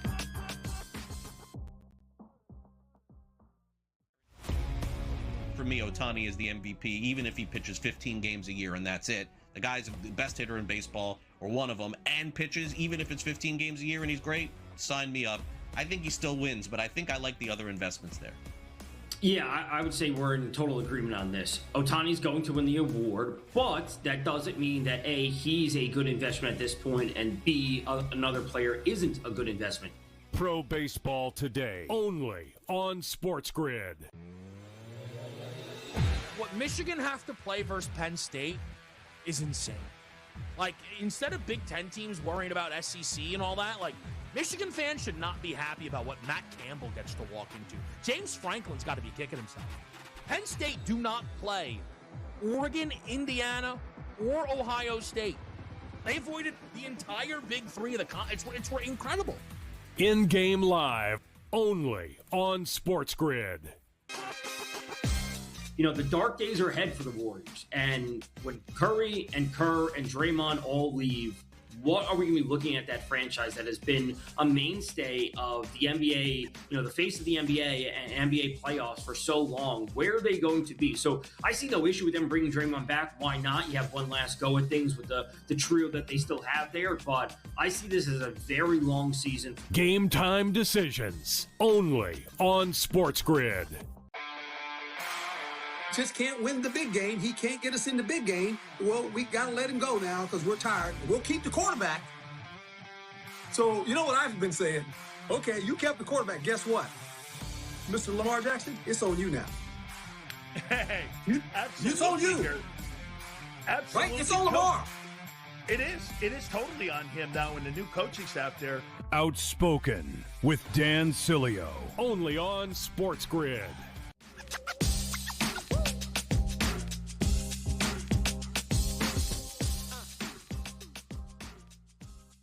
All right, welcome back in. Here we go. Game time decisions on the SportsGrid Network. Joe Raineri alongside Craig Mish as we're going to get you ready here for the opening pitch on the rest of the Major League Baseball slate here tonight. We did hear, in fact, that it looks like Ellie De La Cruz will be the DH tonight, which may not be bad for Cincinnati because he just loves kicking the ball around, throwing it away, and making errors these days here, Craig. So maybe a little less time in the field and a little more opportunity here with just the hitting, and we'll see if they can't get that going. I am looking for who's going to hit a home run in the Mets-Padres game.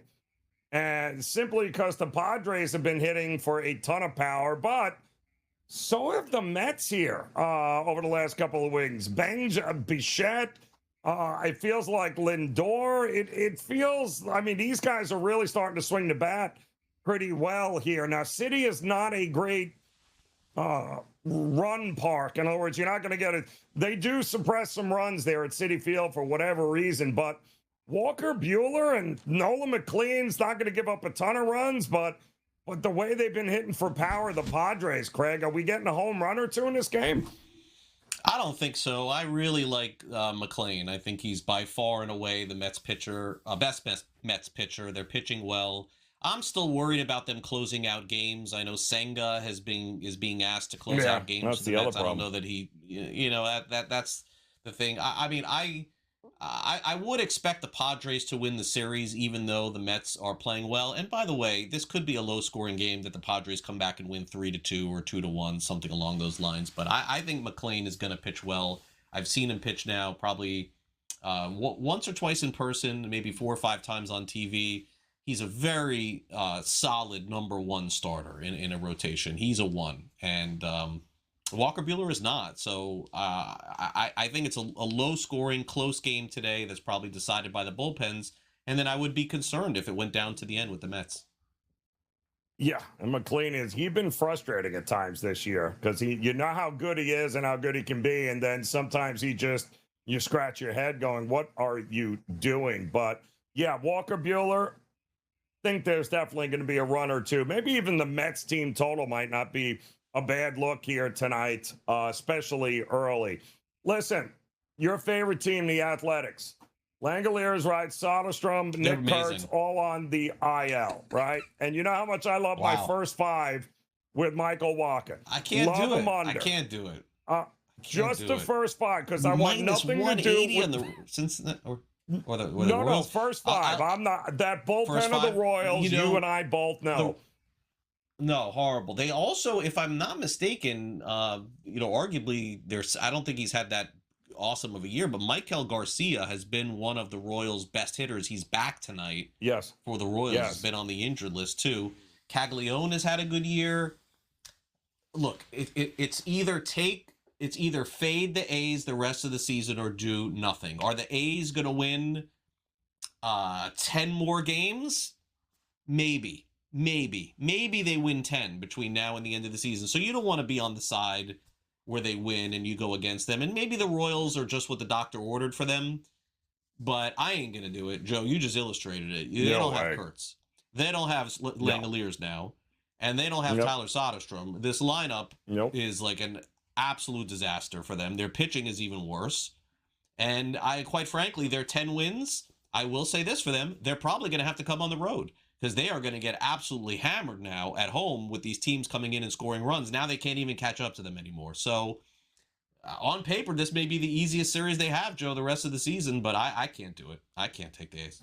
Can't do it. No, it's not. And I don't want nothing to do with the Royals bullpen, but Walker has been phenomenal at keeping the ball in the ballpark. He's another guy that gets no run support all year, but keeps his teams in games here. I think he's gone 8 straight starts without a win. And it's not because he's given up a ton of runs. It's because his team just won't score. I thought he pitched great against the Dodgers last time out. So yeah, I'm looking at this lineup for the A's, and this is a AAA team. Half of these guys nobody's ever heard of here. I mean, it honestly is a AAA team here right now. So yeah, I'm gonna lay the half a run in the first 5. I'm gonna take the Royals to get it done. It's just that bullpen is so gross. If you think the Athletics is good, the bullpen of the Royals is even worse. And my question is, listen, we didn't trade anybody, Joe. The Royals made no trades. That's amazing. They couldn't even trade anybody. By the way, since April, the A's are 31-61. 31. And that's 30 games under 500 over the course of the season is horrendous. Wow. We haven't finished the year yet. This is like the White Sox of a couple of years ago when they won 40-something games. It's been that bad for them. Come on, let's go. Kansas City getting it done here tonight. All right, we'll have more game time decisions coming up here on the grid.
right, welcome back in. Here we go. Game time decisions on the Sports Grid Network. Joe Raineri alongside Craig Mish. Interesting story that came out here today, Craig, because we know that there has been an ongoing investigation in the NBA regarding the Los Angeles Clippers potentially skirting the salary cap here by creating fake companies to pay Kawhi Leonard his multi-millions of dollars. There was a article, an investigative report, I believe is what they called it, earlier this year, and we are all wondering, okay, whatever came of that? Well, what's come of it is the NBA released its findings saying, we have found nothing in our investigation leading us to believe that Steve Ballmer was doing anything nefarious here, and that apparently the report contained numerous and significant inaccuracies. And this is, of course, being the report that opened this whole can of worms, right? The investigative journalism that Pablo Torres, released almost about a year ago. Boy, oh boy, when the NBA is coming out saying, way to go with this. Yeah, you're not. No, there's something else there. I have no idea. I don't know what to make of this. I mean, look, obviously for Pablo Torre of, I think of Meadowlark and Levitard, obviously for him to do all the work that he did and do all the investigative reporting and be nominated for Edward R. Murrow Award, I mean, it goes without saying. Good point. But that being said, look, if the NBA is going, I understand the NBA are going to protect their owners, but Pablo Torre is not the only journalist in the world. There are other people who could find out, Joe, if they really wanted to. And I'm not saying that he is wrong per se with his reporting, and I'm not going to say that the NBA is right or wrong or hiding anything, but it's a very, I'll say this, strange story. Because again, my thought process is, okay, an individual who is a journalist does the story, finds out all this nefarious activity, reports it, NBA comes in and says nothing happened. Well, I am going to have to, unfortunately, go with the NBA on this one unless there's some other reporter. It doesn't have to be this one guy. Somebody else can come in as a third party, right? Is he the only investigative journalist in the country? That makes me a little nervous for him. Yep. It makes me a little nervous for him because if no one else does anything, I have to side on the NBA that they did their own investigation and nothing came of it, because I've been around in journalism for 30, 40 years, and usually when somebody can't get to the bottom of something, or if there's a conflict, somebody else steps in, whether it's ESPN or whether it's the New York Times or Bloomberg or Sportico or someone, and says, okay, this is what he said, this is what they said, here's what really happened. And if we don't get that, I think the NBA did its investigation, Joe, and found nothing. I mean, I'm just going to be honest. I don't know what else there is to say. How can one guy do all this reporting and be right and no one else jumps in on it? It's a very strange story here, and I don't want to discount the amount of time and work that he did, and he obviously he's done a good job with a lot of this stuff, but I find it bizarre. Like I would say this: if I did a story and I have done stories, and I've worked for the Miami Herald for many years. If someone was going to question the validity of something by me, and in baseball, and some club would say Craig Mish's report or whatever, we found no improprieties, somebody else would jump in on the story, Joe, whether it's the New York Post or the ESPN or the Athletic, and say, hey, here's the deal. Here's what really happened. And if no one else does, Joe, don't we have to side with the league? I think we do. I mean, I don't know. I think we do, unless somebody else comes out with something else. Yeah, it's so interesting to me because I would have never expected anything to come from, let's say, ESPN. ESPN is not because going it's the league. to, That's true. That's fair. That's true. That's true. They're not going to come out and look. There could be a whole lot of smoke, and you're going, "Oh, there's fire." ESPN be like, "No, there's nothing over there." They're not going to throw their biggest partner under the bus. I get it, but to your point, that's fair. There's a lot of other publications. There's a lot of other reporters. There's still investigative journalism going on across the world. Exactly. That could do this now, and so I am going to do the thing that nobody wants anybody to do in my spot, which I am going to take the middle, and I'm going to wait to see who figures out what really happened here, and then determine it. I have to play that card because. Yeah. I mean, obviously something happened. We have to acknowledge something happened here, and it was strange. Yes. Yep. But someone else can investigate the league and unfortunately, I'm sorry to say, I think Pablo Torre needs some corroboration. I do. I think somebody needs to jump in and corroborate all this reporting.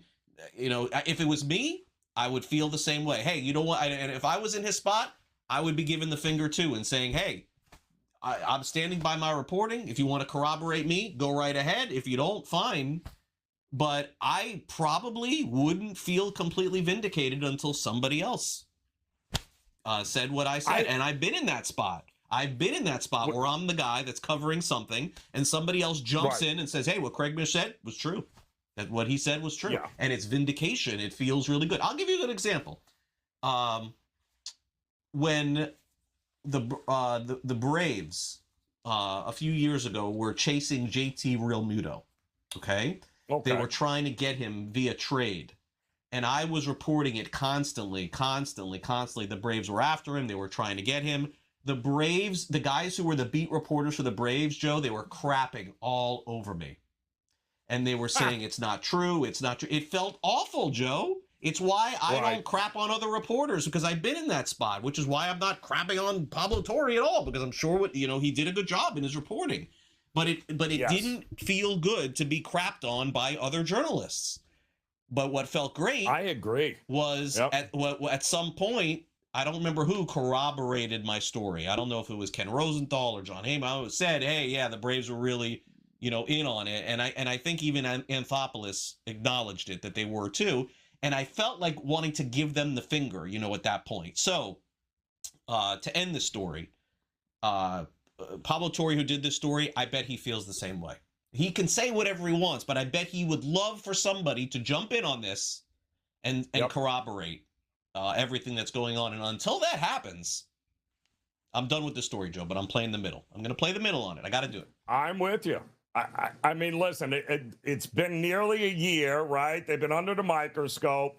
And the way the NBA found, and again, this was all about a major violation of skirting around the salary cap, right? So that's a big no-no here. The circumvention of avoiding salary cap issues by having somebody else. But and let's face it, we would have heard it in the report. If you had somebody that knows that Ballmer was involved, the owner of the Clippers, or all the circumstantial evidence in the world wouldn't make a difference unless you have that one piece of evidence that's going to. The NBA is not going to. Steve Ballmer, we can't prove that he knew anything. We can't prove beyond a shadow of a doubt that any of this is real. So we don't know, right? And don't you think that Adam Silver? If we had the ultimate journalist in the world, whoever you consider that to be at this point, if Adam Silver felt that Ballmer did something wrong, wouldn't he be concerned that this ultimate journalist would be able to figure that out and he would look stupid? Or somebody else. I mean, they clearly did their investigation on this. Yes. This is a very tough one for me. You can know all you want, but proving it is a totally different situation there. And that's kind of the problem that they're up. But it looks like that trade will be going through. Kawhi Leonard, which has been held up to Toronto.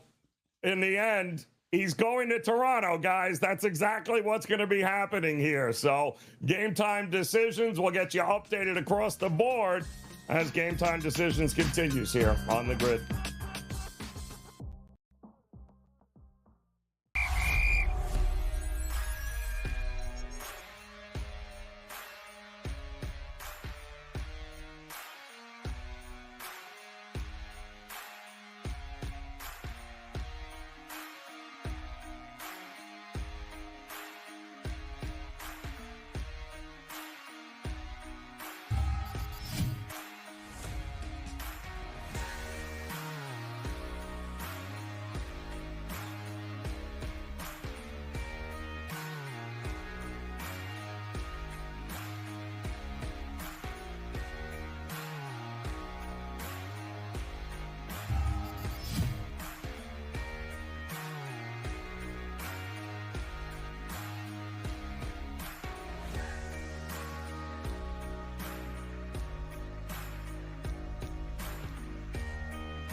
right, welcome back in. Here we go. Game time decisions on the Sports Grid Network as we got plenty of Major League Baseball games coming up. One game underway right now. Still 1-0, bottom of the third. Orioles and the Rays, the O's on top in that one. I believe they just started game 2 at the Great American Ballpark between the Reds and the Cardinals. Cardinals won game 1 in that spot. And I believe the Marlins and the Phillies, Craig, what, about 6:40, I think, just about ready to start? Yep, looks like we're about to get underway at Citizens Bank Park. Marlins beat the Phillies 3 straight times in Miami and came back to win in 2 of the 3 games last time out. Since then, I don't know. Philly's been really up and down. Miami has been probably better than Philly, I would say, in the last 2 weeks or so, but this has always been a really tough spot for the Marlins, and as I mentioned, playing without their catcher now in the series, to me, is a huge loss, but I am hopeful. I'm hopeful that Miami can take 1 out of 3, and if you do think that they can, they're huge dogs in the first 2 games. It looks like they're a huge dog tomorrow, so I'll keep an eye on that one, and then naturally for the National League wildcard, which I'm keeping the closest attention to, I always check on San Diego, I always check on Arizona, and I don't have to check on Philadelphia tonight because they play. But maybe I need to keep on the Cardinals, Joe. Maybe I need to start worrying about the Cardinals a little bit here. I don't know. If they sweep this one, too, this doubleheader here tonight on the road. Huge.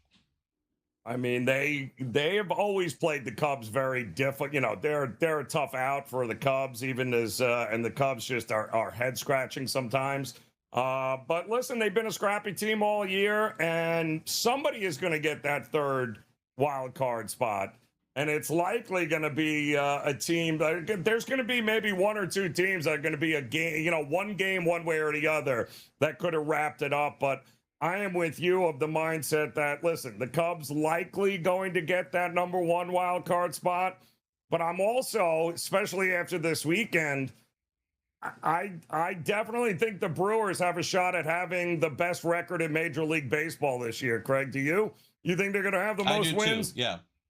I think there's a good chance. LA is going to bounce back, and at some point they're going to get hot. Mm-hmm. But I read an interesting article today, and I forget who wrote it, so I do apologize. But one of the Dodgers, whoever was writing about the Dodgers, said that make no mistake about it, the Dodgers are trying. It's not like they're not trying. They want to win. They don't want to be this bad. But end game for them, they don't care about the number 1. They definitely would love the bye. So they are going to be all in to get that first round bye. So if Milwaukee's number 1, it comes down to LA, you would assume, and Atlanta for the second spot. And what's interesting, Joe? I don't know how Atlanta feels about this. The last time Atlanta had the best record overall, the second they stepped back on the field after taking a week and a half off, they got smashed.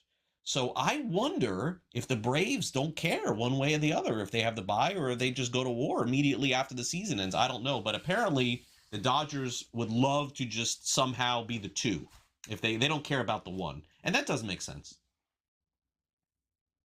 I get it from the Dodgers. What is this? You're going for 3 in a row here. You understand that we got to get in it and we got to win it and play our best baseball. Listen. Let me ask you this. Does Ohtani throw another pitch in the regular season? Yes. Do you think? Oh, yeah, that looks so. Yeah, no, that looks like it's happening. Oh, yeah, that looks like it's happening. Now, I didn't think so, but look, there's too much reporting about him throwing bullpens. Joe, he's not going to throw a bullpen in August if he's not going to pitch in September. If he's already back throwing and trying to get out there, he definitely will, in my opinion. Yandy Diaz has gone deep for Tampa Bay here, so that ties the game up at 1. Of course. By the way, Yandy Diaz is not going to win the MVP this year, Joe, but I would tell you that he'll finish top 10 in MVP voting. He's having a unbelievable season. Caminero is clearly the guy on Tampa that gets a lot of the attention, but Yandy Diaz, Joe, is having a career season with the Rays. Very and good. He has probably been, would you say, the face of the Rays now for the last 5-6 years. Yep, he's been tremendous. Absolutely tremendous. And quiet, too, right? Not a whole lot of fanfare with it, but 100%. Yep. Definitely a guy one up with the game on the line. He has been that good here. And listen, as much as we've heard about injuries, the Yankees apparently have gotten some good news. They got Bellinger, they're hoping back by the weekend. Carlos Rodon is set to return to the Yankees. I didn't even remember about Carlos Rodon actually still being a Yankee, but he's apparently set to come back to the rotation there. And I believe the report was that Judge is actually throwing the ball now. Somewhere in there, Stanton, I know, is on his way back. He was supposed to be back first. So all of a sudden, the Yankees they got a lot of decisions to make. Rotation, who's the DH, who's playing the field, what happens from here, Greg? I think the Yankees reporters are saying that from the moment that Judge goes back on the field, meaning starts doing baseball activities, they think it's going to be, think about this, 1 month. So look at the timeline. We are at August. Today is the 17th. So let's say that happens in the next few days. He probably would return, Joe, for the last week or the last 2 weeks of the season. That's when they're looking at Aaron Judge coming back. Stanton sooner because he's not going to play the field. It doesn't matter. He's just going to hit. It's possible the Yankees will have everybody back for that postseason run. Now, I'm assuming that Judge, Joe, is going to have to spend 2 weeks in AAA, right? Like, I mean, this can't be like 4 or 5 days in AAA. He's going to, and by the way, the thing that they test you on, Joe, is that Aaron Judge is going to start minor league games, and then he's not going to play, and then he's going to have to play back-to-back days. So until he can play in back-to-back days, he's not coming back. So it's going to be, I would say, probably weeks before he does. So look for Judge, if he does return, last week of the season or close to it. I don't think you're going to see him for a while, but if that would be such a huge boost if they got him back for the postseason. I'm going to be very interested in what the Yankees are going to do with the rotation with Rodon back, because call me crazy, Ryan Weathers has been one of the best starters in Major League Baseball for over a month, Craig. I mean, he has been lights out for him there. So you're not taking him out of the rotation for Carlos Rodon. So they're going to have some decisions to make here. Somebody's going to the bullpen, likely Will Warren, I would imagine, but I'm not taking Ryan Weathers out of that rotation just yet here. He has been lights out for the Yankees, but it's an embarrassment of riches, right? Get everyone back. You'll figure it out once you get there. In the meantime, got to win a couple of games here, and that's going to start tomorrow against the Baltimore Orioles, who are tied 1-1 in the bottom of the third with Tampa. We'll have more updates for you as Game Time Decisions continues on the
right, welcome back in Game Time Decisions here as we look to close out this edition together. Joe Raineri alongside Craig Mish, and plenty of Major League Baseball coming up here tonight. Couple of games already underway. St. Louis and Cincinnati, game 2 of that doubleheader. No score there, bottom of the first. Miami and Philadelphia off and running. No score there, bottom of the first. Christopher Sanchez against Jansen Junk in that one. And is it still 1-1? It looks like 1-1 is what we've got here with Baltimore and Tampa. And it looks like they are in, well, that game is moving quickly. Bottom of the 4th inning here. 1-1 there. Young versus McClanahan, his first go-around since coming off that 15-day IL. But plenty coming up after the top of the hour, including one of Craig's, and he doesn't do this often, one of his favorite plays of the day. Get ready. No, I don't. Detroit heading to Pittsburgh. Let's get it done tonight with Framber Valdez on the mound. Craig, no? Yep. Yeah, I'll, again, now that I'm part of a broadcast, I really don't do any baseball at all, but I can give opinions, certainly. And, yeah, I do think Detroit wins tonight. And I think there's a good chance of that. That's my just opinion here. I just didn't like what I saw from the starting pitcher of Pittsburgh last time out. I didn't like the body language. I didn't like the effort. I didn't like a lot of stuff, Joe. And there's no way. And the guy who's pitching tonight was fantastic. Majinski out of the bullpen. Absolutely unbelievable. As a starter, not close. And now with the uncertainty with Skeens, they can't take him out as a starter. So he is sticking in this rotation. It's not like they can go with anybody else. So I do like Detroit here tonight. And it's more of an indictment, I think, on Pittsburgh than it is loving Detroit.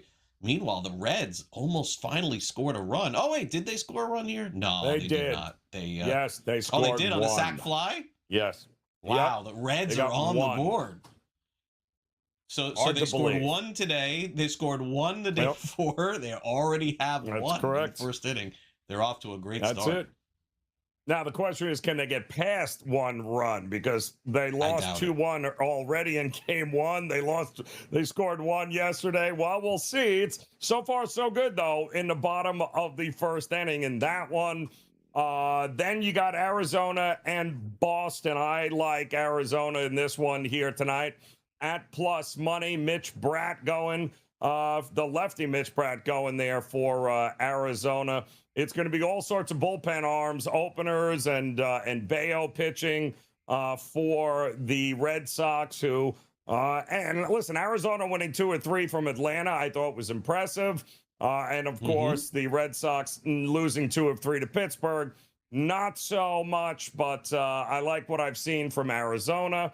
I think they've got a good chance of winning this one as a dog here tonight across the board. And then tonight, the Dodgers are going to be in Colorado with Blake Snell on the mound. They are big favorites. 10.5 is not at total. I still think that's a tad too high. But, Craig, if somebody wanted to lay the run line with the Dodgers, I wouldn't talk them off it either. Me either. Yeah, same thing with me. I feel like LA wins tonight. That'd be my opinion on that one. But I also do think that there's honestly a chance that the Rockies do win a game in the series. I just don't know if it's tonight. Yes. I agree. But Blake Snell with an opportunity here tonight in Colorado should be fun there. Also, some other breaking news earlier today. The Cowboys are now the favorites to win the Super Bowl because they just signed 37-year-old Von Miller to the defense for $5 million here. I don't know that that's the equivalent to Micah Parsons. I don't think it is. But I do think the Cowboys, call me crazy, have a pretty decent shot of maybe upending Philadelphia for the NFC East title this season. But listen, at 37, he's only going to be playing on 3rd down and longs for $5 million. He's still got a little something left in the tank here, I think, Von Miller. So why not? Not to mention, I think he lives right around the block from the stadium in that one. Hopefully, no more injury news between now and that second preseason games that are coming up this week here, Craig. But all in all, I got to see Malik Willis play some football under center for your Dolphins. Yeah. I thought he looked great, I'm not a Dolphins fan. Yeah, I'm not a huge Dolphins fan. but I'm an indifferent football fan. But I am looking forward to week 2 of the preseason because presumably we'll get more people playing in these games, and you and I will be together. I just looked it up, and thank goodness the Jets do not play Thursday. I would have to ask out of the show if the Jets are playing Thursday, and I have to sit with you on that. So it is Raiders, Texans we have. And by the way, the Ravens won and covered another preseason game I want to mention this weekend. Raiders, Texans on Thursday, and 49ers, Chargers. Those are our 2 games. While we're on the air, we'll have no games, but at least we'll have a preview of the Raiders and Texans. Anyway, Joe, have a good night. Enjoy, Craig. Game time decisions. We'll be back tomorrow. In-game live game day is straight ahead here on the grid. Enjoy.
In game live with you right here on a Monday night.